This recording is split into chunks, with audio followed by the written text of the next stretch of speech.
কি করব এবং পরব এবং কি পরব। কিন্তু আমরা এই পরিধানের জন্য উপার্জন করতে গিয়ে আমরা ভুলে যাই কবরেও আল্লাহ বলবে ফাফরিশু ফিন্নার, তাকে আগুনের জামা কাপড় পরিয়ে দাও, তাকে আগুন দিয়ে পরিধান করে দাও, তাকে আগুন।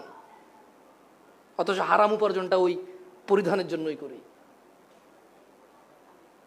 আমরা ভুলে যাই হরিণের গোশত, খাসির গোশত, ছাগলের গোশত খাওয়ার জন্য আমরা হারাম উপার্জন করি, অথচ জাহান্নামে শুধু আগুনই আযাব হবে না, জাক্কুম হবে, রক্ত হবে, পুজ হবে, ওগুলো খাদ্য হিসেবেই থাকবে।